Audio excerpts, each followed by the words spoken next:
നമസ്കാരം. നമ്മൾ മഹാഭാരതത്തിൽ പാണ്ഡവന്മാർ നാരദ മഹർഷിയുടെ ഉപദേശപ്രകാരം അവർ പാഞ്ചാലിയുടെ കൂടെ കഴിയുന്നതിന് ഒരു നിയമം വയ്ക്കുകയാണ്. ആ നിയമം എന്താണെന്ന് വെച്ചാൽ ഓരോരുത്തരും ഓരോ കൊല്ലം പ്രധാന പാലസിൽ, പ്രധാന കൊട്ടാരത്തിൽ പാഞ്ചാലിയുടെ കൂടെ കഴിയും. ആ ഒരു കൊല്ലം മറ്റുള്ളവർ ആ കൊട്ടാരത്തിലേക്ക് വരരുത്, ഇവരെ കാണുകരുത്. അതാണ് ചിട്ട. അത് യുധിഷ്ഠിരൻ, ഭീമൻ ആ ക്രമത്തിൽ 5 ആളുടെയും കഴിഞ്ഞാൽ പിന്നെ ആദ്യ യുധിഷ്ഠിരൻ. അതാണ് ഇദ്ദേഹം പറഞ്ഞ ക്രമം. അതിൽ അത് നിർബന്ധമായിട്ട് പാലിക്കാൻ വേണ്ടിയിട്ട് ആ 5 കൊല്ലത്തിനിടയ്ക്ക് ആരെങ്കിലും ഇതിന് വിഘ്നം വരുത്തിയിട്ട് ആ കൊട്ടാരത്തിലേക്ക് ഇവരെ കാണുകയും ചെയ്താൽ ഒരു കൊല്ലം വനവാസത്തിന് പോകണം എന്നാണ്.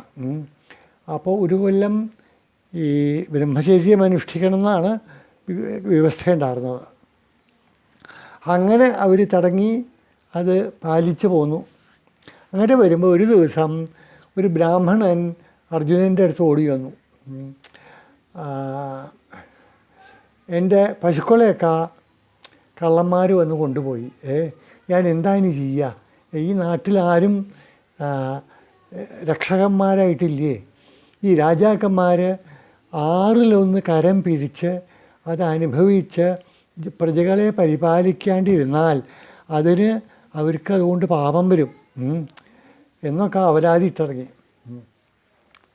ഈ 6-1 കരം എന്നുള്ളത് പുരാണങ്ങളിലൊക്കെ പരാമർശിക്കണ പഴയ വ്യവസ്ഥയാണ്, മനുസ്മൃതിയിലൊക്കെ പറയണതാണ്. അതിൽ ഇളവൊക്കെ രാജാക്കന്മാരുടെ യുക്തിക്കനുസരിച്ചിട്ടാവും പാവപ്പെട്ടവർക്ക് അത് നികുതി ഒഴിവാക്കി കൊടുക്കുന്നുണ്ടാവും. എന്തായാലും പൊതുവെ അതാണ് ചിട്ട. അപ്പോൾ അത് രാജാക്കന്മാരത് പാലിച്ചാൽ ഈ രാജ്യത്തിന് ഓരോരുത്തരും നേടണ പുണ്യങ്ങളുടെ 6-1 രാജാക്കന്മാർക്ക് കിട്ടുന്നതാണ്. ആരെങ്കിലും പാപം ചെയ്താൽ അതിൻ്റെ 6-1 രാജാക്കന്മാർക്ക് വരുന്നതാണ്. അപ്പോൾ ഈ രാജ്യത്ത് ഈ ദുഷ്കർമ്മങ്ങൾ കഴിയുന്നത്ര കുറയ്ക്കലും സൽക്കർമ്മങ്ങൾ കഴിയുന്നത്ര കൂട്ടലും രാജാക്കന്മാരുടെയും കൂടിയും താല്പര്യമാണ്. കാരണം അതിൻ്റെയൊക്കെ 6-1 ഫലം രാജാക്കന്മാർക്കാണല്ലോ.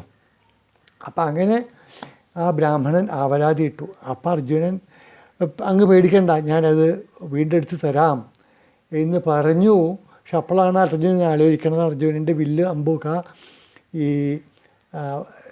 യുധിഷ്ഠിരൻ താമസിക്കണ പാഞ്ചാലിയോടുകൂടി താമസിക്കണ കൊട്ടാരത്തിലാണ്. അപ്പോൾ ഈ അർജുനനൊരു ഡയലമയായി, ഒരു ധർമ്മസങ്കടം. ഈ ബ്രാഹ്മണനെ രക്ഷിക്കാണ്ട് പറ്റില്ല, അത് രാജാവിൻ്റെ ധർമ്മമാണ്. പക്ഷേ അത് ചെയ്യണമെന്ന് വെച്ചാൽ ഇവർ തീർച്ചയാക്കിയിട്ടുള്ള ആ ചിട്ടയ്ക്ക് വിഘ്നം വരും. ഒടുക്കം വിചാരിച്ചു അത് സാരില്ല, ഈ ബ്രാഹ്മണൻ്റെ കാര്യം നിർവഹിക്കുക തന്നെ, ശിക്ഷ എന്താണെന്ന് വെച്ചാൽ അനുഭവിക്കുക എന്ന് പറഞ്ഞിട്ട് കൊട്ടാരത്തിൽ കയറി വില്ലമ്പെടുത്ത് ബ്രാഹ്മണൻ്റെ പശുക്കളെ വീണ്ടെടുത്തു. അപ്പോൾ തേരിൽ കയറി ബ്രാഹ്മണനെയും കയറ്റി കൊണ്ടുപോയി പശുക്കളെ കണ്ടപ്പോൾ ആ ആട്ടിയേർന്ന ആളുകളെ ഒക്കെ അമ്പ ചെയ്ത് ഓടിച്ച് ആ പശുക്കളെ വീണ്ടെടുക്കും. അപ്പോൾ ബ്രാഹ്മണന് സന്തോഷമാവും, അനുഗ്രഹിക്കും. വേഗം വന്നിട്ട് യുധിഷ്ഠിരൻ്റെ അടുത്ത് പോയിട്ട് പറയും, ഇതെങ്ങനെ എനിക്കൊരു അബദ്ധം പറ്റിയിട്ടുണ്ട്, അപ്പോൾ ഞാൻ വനവാസത്തിന് പോവുകയാണ്. അപ്പോൾ യുധിഷ്ഠിരൻ അയ്യോ അതായത് ഒരിക്കലും ചെയ്യരുത്, ഇതിങ്ങനെ ഒരു നിസ്സാര സംഗതിയാണ്, നല്ല കാര്യത്തിന് വേണ്ടിയിട്ടാണല്ലോ, അപ്പോൾ അതുകൊണ്ടും സാരില്ല, ഞാനതിനും ക്ഷമിച്ചിരിക്കണു. അപ്പോൾ അർജുനൻ പറയും, ഇതങ്ങനെയല്ല, നമ്മൾ ഉണ്ടായിട്ടുള്ള വ്യവസ്ഥയാണ്, വ്യവസ്ഥയ്ക്ക് ഒരിക്കൽ അതിന് ഇളവ് കൊടുത്താൽ പിന്നെ അത് കൈവിട്ട് പോകും എന്ന് പറഞ്ഞ് അർജുനൻ വനവാസത്തിന് അങ്ങോട്ട് തിരിക്കും. അപ്പോൾ അതറിഞ്ഞ് കുറേ ബ്രാഹ്മണരും ഒപ്പം കൂടും. അത് പണ്ടത്തെ ഒരു ചിട്ടയാണ്. ഈ ഭാരതത്തിൽ തന്നെ ഇനിയും വരാൻ പോകുന്നുണ്ട്. ബ്രാഹ്മണരോ ഈ കാട്ടിലേക്കൊപ്പം പോകില്ല, പല പുരാണങ്ങളിലും വരും. അപ്പോൾ അവർ ഒപ്പം ഓരോ കഥകൾ പറഞ്ഞ്, പുരാണ സൽക്കഥകൾ പറഞ്ഞ്, 2 നേരവും അവർ താമസിക്കുന്ന സ്ഥലത്ത് ഹോമാദികൾ ചെയ്ത്, അപ്പോൾ എന്താണ് ആ അന്തരീക്ഷം ശരിയാക്കിയും കൊണ്ടാണ് അവർ പോണത്. അപ്പോൾ അർജുനനും സന്തോഷമായിരുന്നു. ഇവരുടെ എന്താണ് യാത്ര ആദ്യം ഇന്ദ്രപ്രസ്ഥത്ത് നിന്ന് അവർ വടക്കോട്ട് ഹിമാലയ സാനുക്കളിൽ കൂടെ വടക്ക് കിഴക്കായിട്ട് സഞ്ചരിക്കും.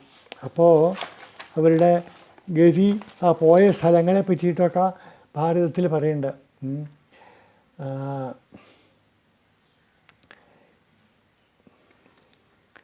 അപ്പോൾ ആ വഴിക്ക് പല പുഴകളും കാടുകളും മലയോരങ്ങളും ഒക്കെ കടന്ന് ഗംഗയിലേക്ക് എത്തിയതാണ്. അത് ഗംഗ മുറിച്ച് വടക്കോട്ട് കിടക്കുകയാണോ ഗംഗ മുറിച്ച് തെക്കോട്ട് തന്നെ വരികയാണോ എന്നുള്ളത് വ്യക്തമല്ല. അപ്പോൾ ആ ഗംഗയിലെത്തിയപ്പോൾ അവരവിടെ നോക്കിവിടെ താമസിക്കുക, ഇന്ന് രാത്രി ഇവിടെ താമസിക്കുക എന്ന് പറഞ്ഞ് അവിടെ ക്യാമ്പടിച്ച് അവിടെ കൂടാരം കെട്ടി അവരന്ന് അവിടെ താമസിക്കും. പിറ്റേ ദിവസം അർജുനൻ രാവിലെ കുളിക്കാനായിട്ട് ഗംഗയിൽ ഇറങ്ങിയപ്പോൾ ഒരു മത്സ്യമോ മുതലയോ എന്തോ ഒന്ന് വന്ന് അർജുനനെ പിടിക്കും. അർജുനനെ പിടിച്ചിട്ട്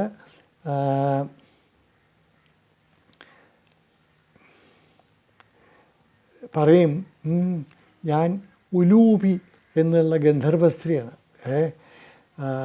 ഞാൻ അങ്ങേ കണ്ടപ്പോൾ എനിക്ക് അങ്ങോട്ട് അടക്കാൻ വയ്യാത്ത പ്രേമായി, അപ്പോൾ എൻ്റെ ആഗ്രഹം സാധിപ്പിച്ചു തരണം. അപ്പോൾ അർജുനൻ പറയും, അയ്യോ എന്താണ് ഞാൻ ഇങ്ങനെ വനവാസത്തിന് പോയതാണ്, അപ്പോൾ ഈ സമയത്ത് ഞാൻ ബ്രഹ്മചര്യം അനുഷ്ഠിക്കണം എന്നാണ് വ്യവസ്ഥ ഉണ്ടായിട്ടുള്ളത്. അപ്പോൾ ഒന്ന് കാക്കൂ, 12 മാസം കഴിഞ്ഞാൽ ഞാൻ നിൻ്റെ ആഗ്രഹം സാധിപ്പിച്ചു തരാം. അപ്പോൾ ഉലൂപി പറയും, അയ്യോ എനിക്ക് 12 മാസം പോയിട്ട് ഒരു ദിവസം പോലും എനിക്ക് എൻ്റെ വികാരം അടക്കാൻ പറ്റില്ല. അപ്പോൾ ഇന്ന് എൻ്റെ ആഗ്രഹം സാധിപ്പിച്ചു തന്നില്ലെങ്കിൽ ഞാൻ ഇന്ന് ആത്മഹത്യ ചെയ്യും. അപ്പോൾ അങ്ങ് എൻ്റെ ആഗ്രഹം സാധിപ്പിച്ച് തന്നു എന്ന് വെച്ചാൽ അർത്ഥം എനിക്ക് എൻ്റെ ജീവൻ മടക്കി തന്നു എന്ന് കൂടിയാണ്. അപ്പോൾ ആലോചിച്ച് നോക്കിക്കോളൂ, ഏതാണ് ഈ അങ്ങയുടെ വ്രതം തെറ്റിക്കലാണോ ഈ ഒരാൾക്ക് ജീവൻ കൊടുക്കലാണോ, ഏതാണ് വേണ്ടതെന്ന് ആലോചിച്ചോളൂ. അപ്പോൾ അർജുനന് ധർമ്മസങ്കടമായി, ഒടുക്കം ആലോചിച്ച് തീർച്ചയാക്കി. അപ്പോൾ ഇതുതന്നെയാണ് വേണ്ടത്, മറ്റേതിനെ എന്താ വെച്ചാൽ പ്രായശ്ചിത്തം ചെയ്യാം എന്ന് വിചാരിച്ച അർജുനൻ ആ ഉലൂപിയോട് കൂടി സംഗമിക്കും. എന്നിട്ട് വളരെ താമസിക്കാണ്ട് ആ ഉലൂപിക്ക് ഒരു മകൻ പിറക്കും, ഇരാവാൻ എന്ന് പേരിടും. മകൻ ഉണ്ടായപ്പോൾ ഉലൂപി മകനെയും കൊണ്ട് അവിടുന്ന് പോവുകയും ചെയ്യും. അർജുനൻ തീർത്ഥയാത്രയിൽ അർജുനൻ്റെ വഴി കൂടെ വടക്ക് കിഴക്കായിട്ട് യാത്ര തുടരുകയും ചെയ്യും.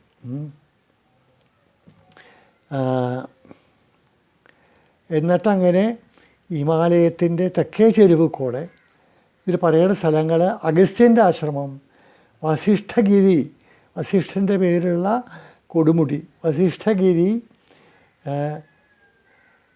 ഭൃഗുതുംഗം, അതും ഒരു കൊടുമുടി ആവണം. ഭൃഗുതുംഗം, ഭൃഗു മഹർഷിയുടെ പേരിലുള്ള കൊടുമുടി. ഹിരണ്യബിന്ദു തീർത്ഥം ഒരു തീർത്ഥത്തിൻ്റെ പേരാണ്. പിന്നെ അവിടുന്ന് അങ്ങോട്ട് കിഴക്കോട്ട് പോവും.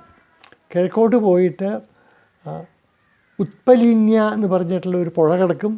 അതൊക്കെ ഏത് പുഴയാണ്, അതിൻ്റെ പുതിയ പേരുണ്ടോ, ആ പുഴയെ തന്നെ അപ്പം ഉണ്ടോയെന്നൊന്നും എനിക്ക് ശരിയില്ല. എന്നിട്ട് നൈമിഷാരണ്യം കിടക്കുമെന്ന് പറയുന്നുണ്ട്. നൈമിഷാരണ്യം ഈ ഇന്ദ്രപ്രസ്ഥത്തിൻ്റെ അടുത്തൊരു നൈമിഷാരണ്യം ഉണ്ടെന്നാണ് ഈ ഭാരതത്തിലൊക്കെ തന്നെ നമുക്ക് മനസ്സിലാക്കാം. അതായത് നൈമിഷാരണ്യം കിടക്കും.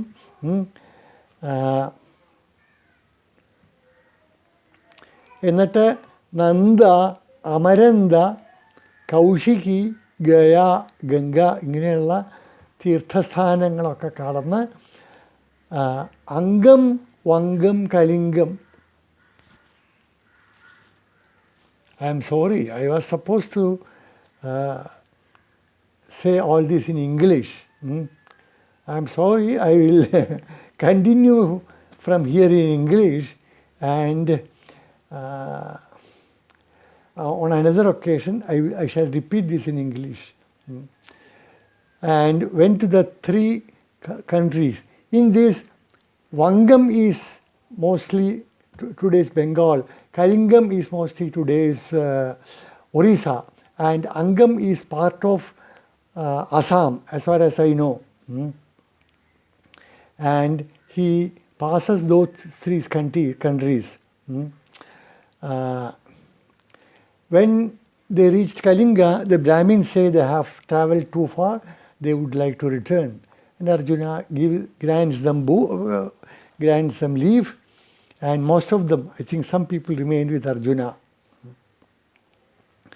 Then they reached the Bay of Bengal, the seashore of Bengal. And then they reached the Mahendra mountain. The Mahendra mountain comes in Ramayana, on Rama's voyage